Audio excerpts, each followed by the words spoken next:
one team in the country, and Sark and what they do, a great team. But I also want to thank the fans.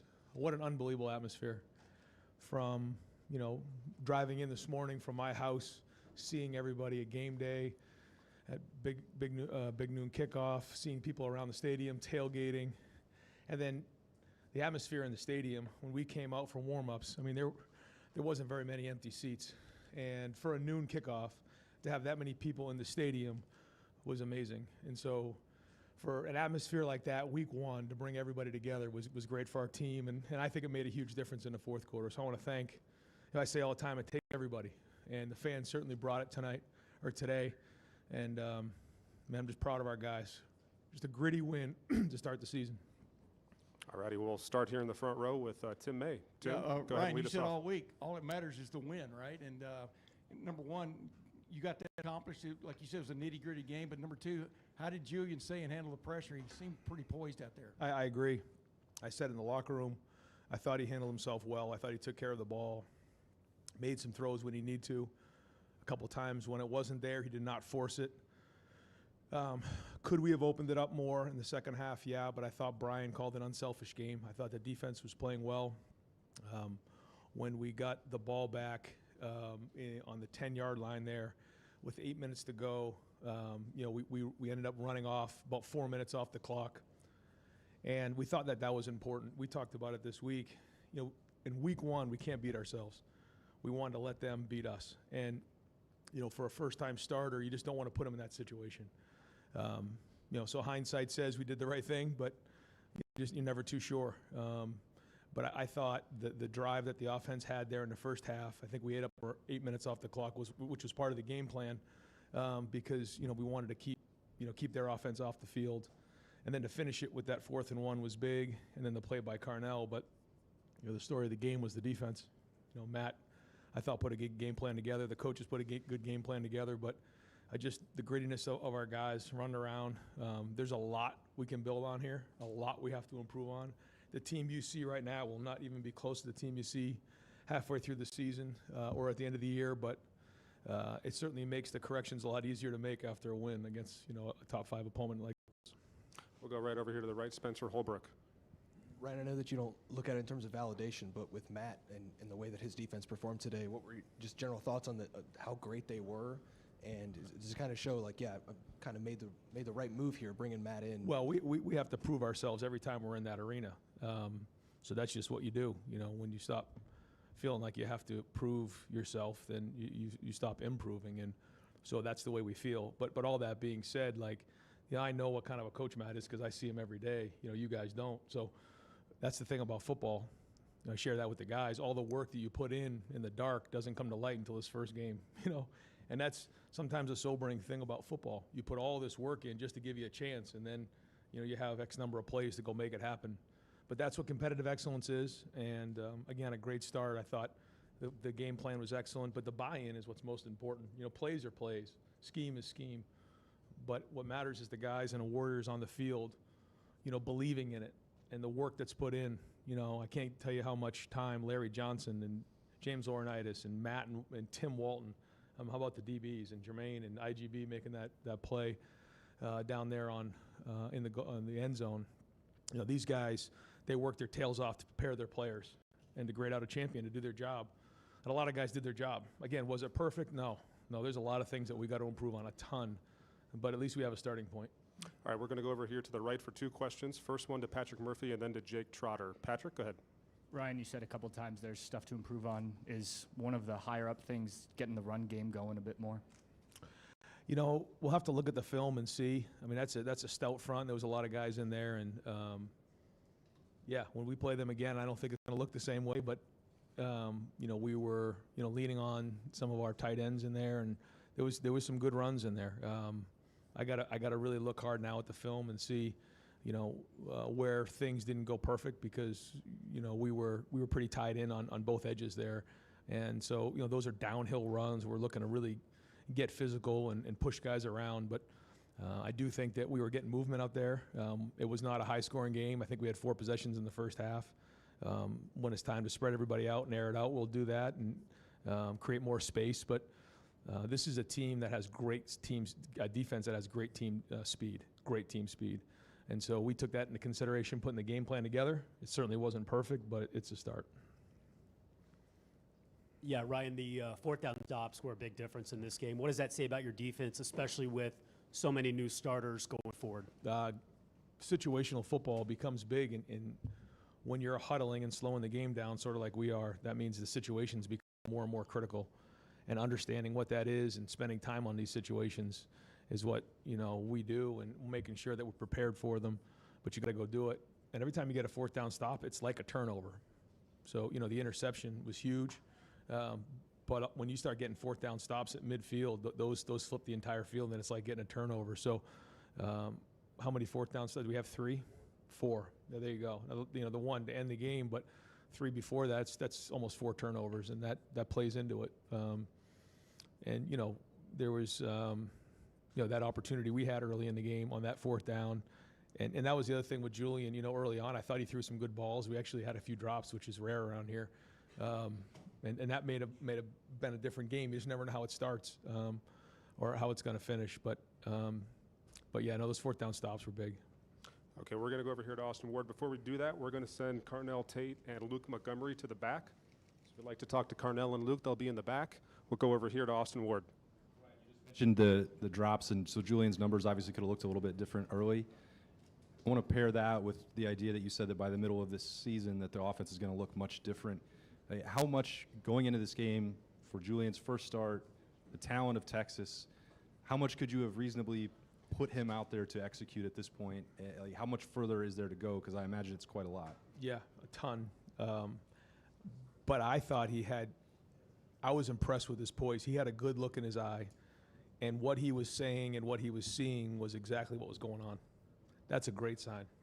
I remember CJ's first start. I remember Justin's first start. And when I mean first start, like, in big games. Dwayne, Kyle, Will was different because he'd played a lot of football. But when you have that first start and you're out there, there are so many things to take into consideration. When you're the quarterback at Ohio State and you're playing number 1 Texas against one of the top defenses in the country, which we have a tremendous amount of respect for, like, the one thing we didn't want to do and I didn't want to do was put him in a bad spot. It's just not fair to him. Now, coming out of it, quite honestly, I think he probably could have handled it, but we weren't going to do that because we know it's a long season, and that was the decision that was made, and so we'll go from here. Okay, we got time for a couple more. We'll go over here to Bill Rabinowitz. Ryan, this team has said from the start that they were not defending national champions. This was a whole new team. Yeah. What kind of a statement do you think you made today? Well, we said that we want to set the tone. When you start a season, you want to set the tone for the season. And there's a lot of guys who are stepping into roles for the first time ever. And for these guys to step in and really have a great energy about them, I thought they were poised. I thought the moment was not too big for them. And maybe just because of the run that we went on last year and those guys being in those games, or even for the guys who weren't being a part of it, like take a guy like Devin Sanchez who played today. He was with us for those 2 weeks, so he saw what it was like. I don't think those guys batted an eye. Peyton Pierce played well. I got to watch the film and see, but there was good play across the board, and it's a reference point as we move forward for the first game of the year. When I looked at the schedule and I said, okay, you open up with Texas at home with a freshman or a young quarterback, it was like, okay. It might be nice to have a few non-conference games to lead up to the season, but as we got closer, it was just like, this is actually a great way to start because everyone's got to be on their game. Preseason, as we talked about, July was edgy. August was edgy. We knew we had to bring it this first game, and then I think they fed off the crowd. The crowd was strong today, and so this is their team. This is their story, and here's the first chapter. Julian didn't have a lot of experience coming in, obviously, but either did Arch, really. How much he looked confused at times. What was the game plan against him? No, he's going to be a great player and is a great player. We just felt like in week 1 that we didn't want to beat ourselves, so we took that into consideration in everything that we did. and then knowing there's contingency plans in place. I mean, if we were down 2 scores, this call sheet had all kinds of different contingency plans. Well, it's the same thing on defense, and he is going to be a great quarterback and is a tremendous talent. But in anybody you play in that first week, you just don't want to beat yourself, and then you go from there. But he made some really good throws there in the fourth quarter, and you can see the talent. But give our defense credit. All right, we got 2 more over here. First, Stefan, and then to Bill Landis. Stefan, go ahead. Ryan, what stood out to you about kind of the different ways that Arvell impacted the game specifically, especially there in the first half? And also, do you have an update on Kenyatta Jackson? Yeah, Kenyatta, I don't think I can come up and say what exactly it was, but they took his helmet away, and we'll kind of evaluate how that is moving forward, but I don't see it being a long-term injury. For Arvell has a lot of versatility. When you get up on Arvell, you can just see he has all the traits it takes to be a dominant linebacker. And so what I saw out there today was a guy who was running sideline to sideline from the linebacker position at the second level. But then also you saw him at the end when KJ went down, he was playing up front and rushing the passer and putting pressure on the quarterback. So he can do all those things. This is probably the most he's played in a big game like this, and he'll learn a lot from this. We'll see how he grades out. All right, wrap it up with Bill Landis.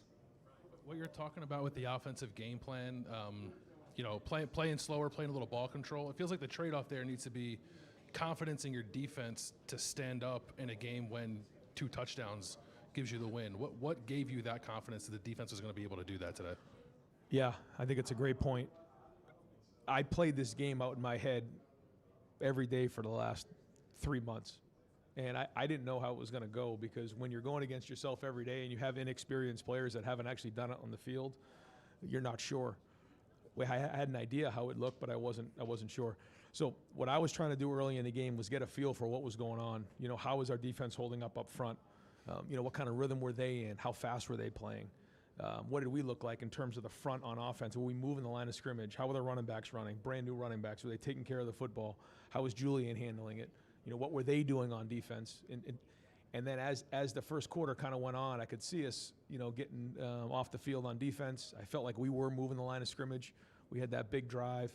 We did get, screwed down inside the 10-yard line early on, and you could see we decided at one point to take a play-action shot, which almost turned into a disaster. But other than that, we were fairly conservative because we felt like our defense was playing well, and that was the. I will say this: at halftime, up 7, coming out, I thought we could go and really flip the scoreboard. We didn't do that. And then as that third quarter wore down, it was like, okay, I feel like our defense can hang in there as long as we don't give them anything cheap on offense. So that's how we played this game. We'll see how the next one goes. All right, Coach, thank you very Thanks, much. guys. Yep. We'll bring up defensive coordinator Matt Patricia here to the main podium. We're also going to have Julian Sayin here at the podium after Coach Patricia. So we'll be quick with Coach Patricia, and then we'll bring up Julian Sayin. We'll start with Coach Patricia right here, Dylan Davis. And then we're going to go over to the right there, Cameron Teague Robinson. Thank you. Okay, All how's right, everybody Dylan. doing? Good. I think I almost worked this thing right off of my chest here, so hopefully that stays on. But, it's just, I guess opening statement for me would be just so proud of the players. Give all the credit to them. They're the ones that went out there and played really fast, really aggressive. Thought they tried to do everything we asked them to do. They were in some tough spots. It's a really good Texas team. Arch is a great quarterback. So coming out of the gate, not really knowing what that was going to look like, that was really difficult. But I'm proud of our guys for stepping up to that challenge. And, all the way across the board, from the front end to the back end, I think those guys just did a tremendous job with the adjustments. And, we were moving a lot of different parts on them. So it was really, really great effort by the players. Yeah. Matt over here. The first day we ever talked to you, I think one of the first things you talked about was the linebackers that you had here, the guys that you've had that look like what you've had in New England before. To see those guys running around in game action for the first time, what were your thoughts on seeing that? They're big and they're fast and they can cover a lot of space. So that's a lot of fun. I think those guys, Sonny, Arvell, Peyton, all those guys when they were out there, just their ability to kind of move in space and play the game, with the speed that Texas has. Texas is a fast team. They really do a great job. Sark does a great job of just spreading you horizontally and then the vertical shots. But those guys, it's fun. Those guys are fun football players to be around, from the linebacker core. So Coach Laurinaitis does a tremendous job with them. So it was good. It's great to see him in live action. All right, Cameron Teague Robinson. And Matt, it looked like you guys, disguised and did a lot of things both up front and in the secondary. When you got here and you saw the tools you had on defense, how much did that excite you, knowing that you didn't have to stick to one specific scheme? You can kind of do a lot of different things with what this group can do. Yeah, give credit to the coaches. Those guys, Coach Wall, Coach Johnson, Coach G, all those guys, Coach, Laurinaitis. They just really, we spent the spring kind of evaluating what do we have. We got a lot of young guys. They haven't played a lot of football. So just what do they do well? How do we put them in position to play fast, play aggressive? And I thought the coaches did a great job of that. And being able to move the defense in those pieces, because we know what the skill set of the players that we have are different than maybe what we had last year. And, the coaches that were familiar with these guys on the staff, I think the defensive staff just, give them credit for really being able to put that together like that. It was a great job by them. Spencer? Matt, I don't know if you saw the reaction when you were hired here. Largely negative from a lot of folks. How has that felt all offseason, kind of knowing what you were brewing in the background and to be able to unveil it with the red carpet kind of like this? Yeah. How's that feel for you personally right now? Honestly, Columbus is great. Everyone's been so nice. Honestly, I'm Northeast Italian, so I'm kind of always a little bit skeptical, but everyone's just so welcoming and kind. I've really just felt nothing but appreciation and love from everybody. So I'm so thankful to the Buckeye fans. Everyone, like I said, has been great. The players are great. School. So, I don't know. I'm trying to hopefully do a good job at impacting young men and mentoring and teaching and coaching a game that I love. So that's really what I'm trying to do. So hopefully, got a little bit of that done today. We're going to go over to the left, Bill Rabinowitz, and then over here to Brendan Gulick. Bill, go ahead. Matt, you haven't coached in college in 2 decades almost. What was it like for you to coach, especially have an opener against Texas, and kind of what Spencer was alluding to, the pressure that was on you? Replaced the guy who won a national championship. Yeah. Always appreciative of my situation. Always glad to be out there to be able to coach and coach great players here at Ohio State. The thing about college, again, I think I mentioned this during camp, I think I really appreciate those preseason games now. I really do, because there's definitely things in the game today. It's like operationally, communication-wise, and all that stuff. And, the sideline gets a little nuts. There's a lot of players out there. It's not the, 40-some that are in an NFL active roster. So, but like I said, just a great environment. It's loud, man. This place is loud. I love it. I absolutely love it. The fans. You don't get that kind of noise in an NFL game. So I'm super appreciative of that. When play home every game, if we can figure that out, that'd be great. I'd be really excited about that. So. All right, last question over here to Brendan. Matt, you've got a group that obviously is coming off a good season, and they don't have a ton of tape on this specific Texas team. And so the idea going in is play with confidence, play with speed. Specifically in the secondary, how did you feel that McLean and Downs in particular played with that in mind? Yeah, I think everyone back there played really fast and really aggressive. I thought the communication was really good. Caleb's unbelievable back there as a field general, just kind of making sure he's calling out the coverages or the adjustments or even some of the alerts, that we have in those situations. And Jalen did a great job too. So that part was great, to be able to see that in game action and kind of put that under our belt and improve on it as we go was really good. But I think everyone, Jermaine obviously had a great game, IGB, those guys played, and Zoe, Lorenzo, he played really, really well back there. That's a great group, and they work really hard. Coach Walt does an unbelievable job with those guys, developing them and instilling the confidence in them. So it was fun to watch them in game speed. Like I said, Texas is fast, so they can move downfield pretty quick, and to watch our guys run with that sort of speed was really good. All right, Coach, thank you very much. Yeah, appreciate thanks it. a lot. I appreciate everybody. And we'll bring in Julian Sayin here. And when Julian gets to the podium, we'll start with Stephen Means.